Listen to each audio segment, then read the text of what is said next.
Alright everyone, we start off today by proclaiming that the second meme war has begun. Meme War 1, of course, was years ago, and it sort of petered off. There was an era of malaise there for a couple of years when the memetic side of things, specifically regarding politics, activism, society, I think people didn't really get bored. I think they got more demoralized than anything else, ultimately. You had, for instance, you have the Trump fans. Some of them were hyper single-issue voters, essentially, or supporters, didn't necessarily get their way, including people who wanted the wall until, the Republicans got out of their own way after several years.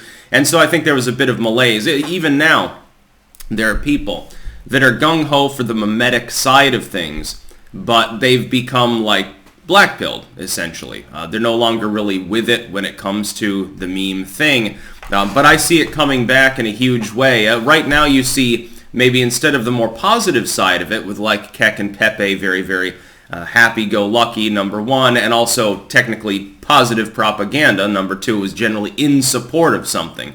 Now you see anti-style propaganda. Let's go Brandon, I did that stickers, etc. It's exactly what I wanted to happen almost a year ago when the asterisk administration first began and proposed to people that non-stop total satire, non-stop ridicule was the way to stop the administration. Specifically because of economic issues, it's now become a reality. The meme suggestion has now become a full-blown memetic war because now every time that someone goes to the fucking gas pump, they see Joe Biden's smiling face next to the price sticker. I've seen so many examples of that meme alone. Just the use of stickers at gas pumps. I've now had like 50 different people message me showing me pictures in their own hometown of this happening. By the way, keep them coming because I enjoy seeing them. I find it hilarious. And to think that that's not even as big yet as Let's Go Brandon, which, again, it's seeped into the real world. And it's almost like, keep this in mind if you understand anything about the occult. Keep in mind that the concept of a spell is just literally to spell something. Incantation. The reason why things were rhymed back in the old days was to make them more memorable. Like herbs and potion ingredients and stuff. They were usually put in a two-step rhyme in order to help the acolyte remember what to put into the brew. The same thing is happening now. It's become more memorable because it's terse and it's using language creoles. This is great. I'm seeing it more online too, and not just on Twitter, which is a shit fest, a total dumpster fire. But it's seeping out further than the mainline internet all over the place. I'm loving it. Anyway, first and foremost, before we pontificate slightly further on this exciting topic, keep in mind there will be a pinned comment down below if you're watching this video on YouTube, specifically with links to now 5 other video hosting sites that I use. Of course, I have gotten back on Daily Motion. Keep in mind I make several videos a day that I put on those platforms. They don't end up on YouTube because YouTube is now much more censored than it was in the past. If that has anything to do with certain medical topics, certain political topics, most elections you're allowed to talk about. There's one particular glaring example where this is not the case. Very intriguing indeed. This is totally normal, by the way.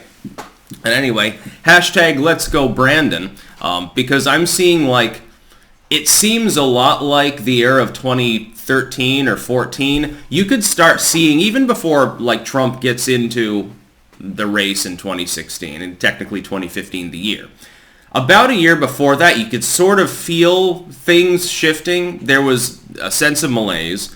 There was a backlash against the then current administration, the Obama administration. A general sense, I think, and this applies mainly to the U.S., although it's certainly the case elsewhere, I think, as well right now. Certainly in parts of Europe, definitely Britain. I wonder if police state Australia will ever have its day in the sun. Probably not at this point. I think I'm sorry, Australians. I think you're too far gone at this point because you don't seem to be doing anything about the fact that you're living in a prison island again for the first time since the 19th century. So anyway, I'll leave that alone. Enjoy using your Enfields that you don't have anymore.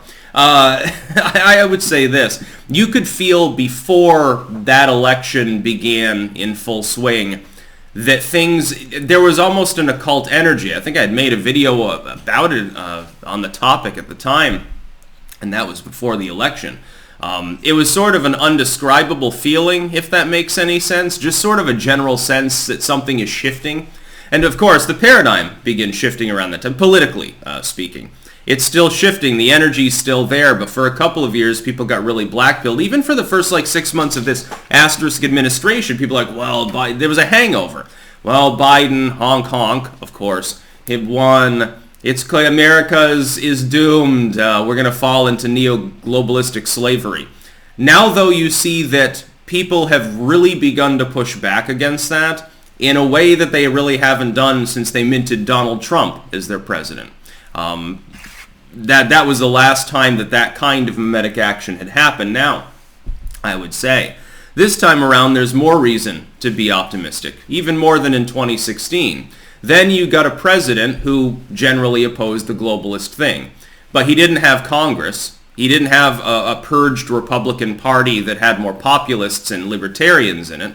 He still had to deal with the rhinos. The Democrats at the time largely were holding rank. Now they're falling apart, quite frankly. When your party's got control over the whole government, technically speaking, and it still can't govern, don't you think it's a little bit of a problem? Even the Republicans managed to wise up, generally speaking, on at least the most important issues like tax reform. The Democrats have passed an infrastructure bill.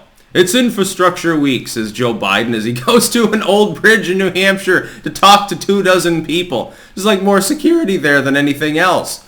I'm surprised that nobody showed up with their loudspeakers on shouting, let's go Brandon, or something like that. I'm surprised nobody even shouted him down. Probably would have gotten in trouble. They would have gotten Gestapo'd. School board meetings, another example. People are now taking more civic action. They're taking over precincts, housing authorities. They're taking over the school councils and so forth.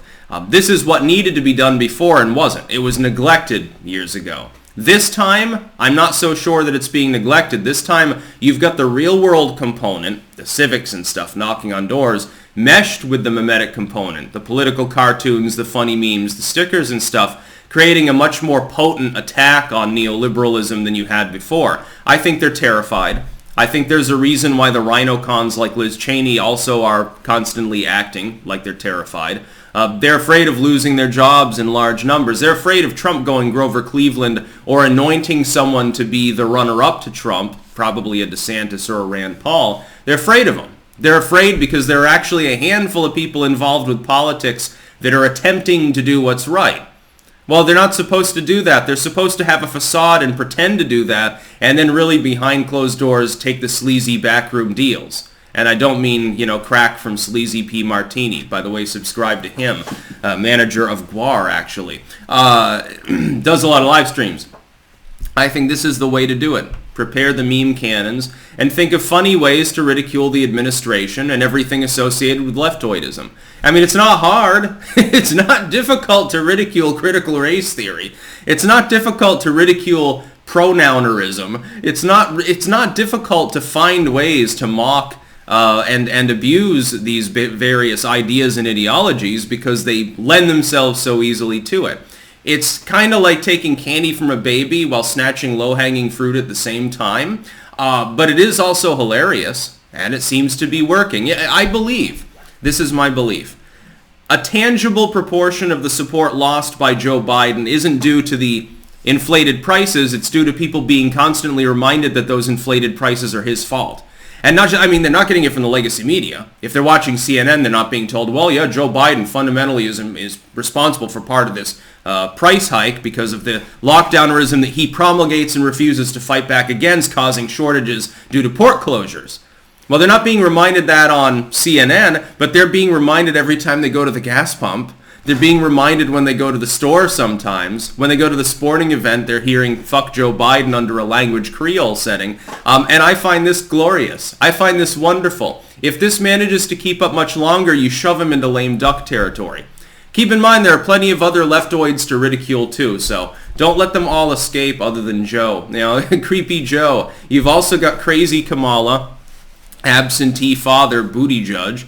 You've got, what's-his-name, Secretary of State that's constantly saying weird shit. I can't even remember his fucking name, and I have to analyze politics for a living. This is a very forgettable administration, except for the ire and the ridicule. That's the other part you may have noticed.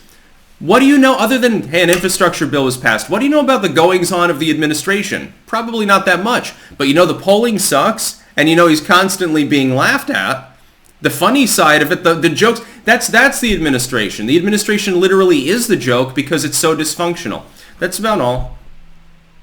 Peace out.